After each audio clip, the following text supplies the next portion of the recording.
To your question, how do you handle these hiccups or these challenges in everyday life? Right. That's sort of what you wanted to ask, right? The daily routines. Right. That, I was having this conversation with my cousin. I mean, we've had it on a number of times, but just a few days ago, and thinking about what is it, full catastrophe living. Yeah. Kabat-Zinn, right? Yeah. Is that the? This is a Kabat-Zinn book. It's not full catastrophe living, but this is not planned. That's interesting. This is fully unscripted. Yeah. Okay. So to answer your question, yeah. I'm going to read a little bit from his book because it's just so beautiful. Okay. Guess what? When it comes right down to it, wherever you go, there you are. Whatever you wind up doing, that's what you've wound up doing. Whatever you are thinking right now, that's what's on your mind. Whatever has happened to you, it has already happened. The important question is, how are you going to handle it? In other words, now what? Like it or not, this moment is all we really have to work with.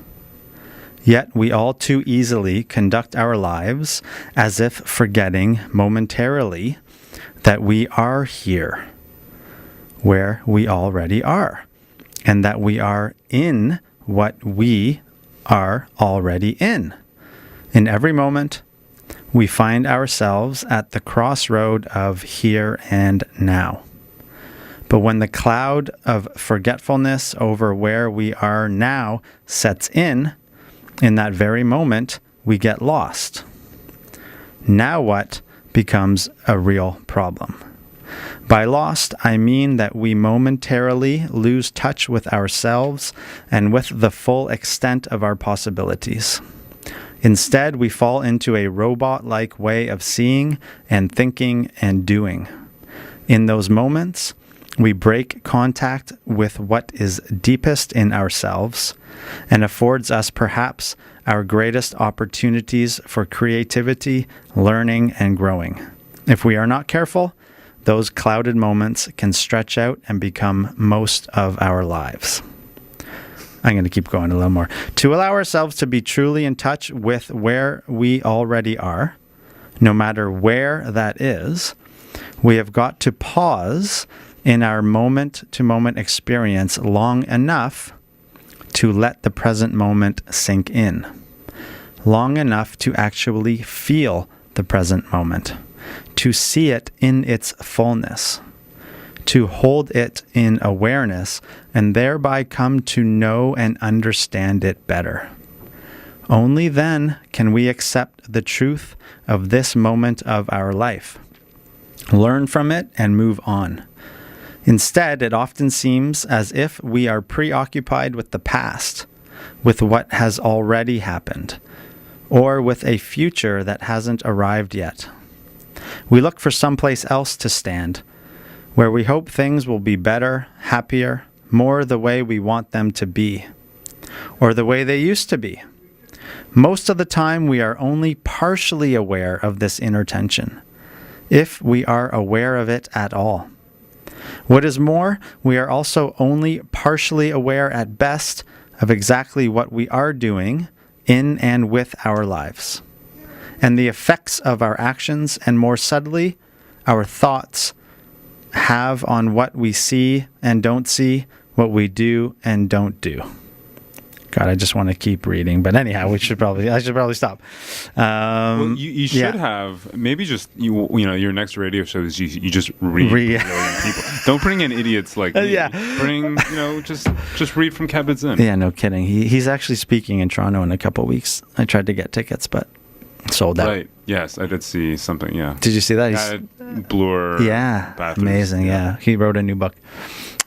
Anyhow. So to your point, what that page or so that I read speaks to is this idea of we can't navigate these moment-to-moment or daily struggles or pains or catastrophes if we're not aware of what it is we're doing from moment to moment or day to day. Mm-hmm. And if the way that I've learned to be more present and aware of myself and what I'm doing has been through really conditioned, systematic discipline of practicing that, right? So when I entered recovery from addiction and other mental health problems, basically, to sum it all up, I was given a book, right, an instruction manual. And I was told, if you do these things, you will get better. And they're simple, but they're, discipline, like intensely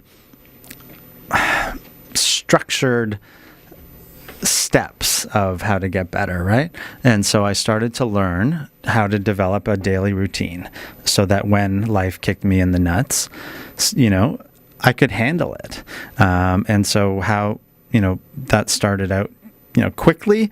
A daily routine for me when I'm in line with that would be in the morning.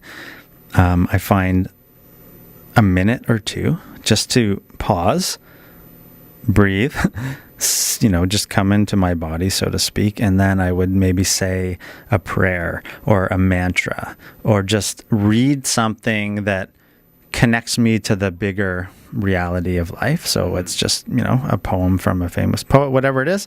So I would do that.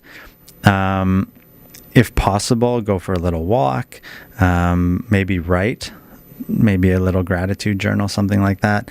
Another thing, and there's a whole bunch of science and research and evidence that supports how healthy gratitude practices are. And then I would journal, right? So for many years,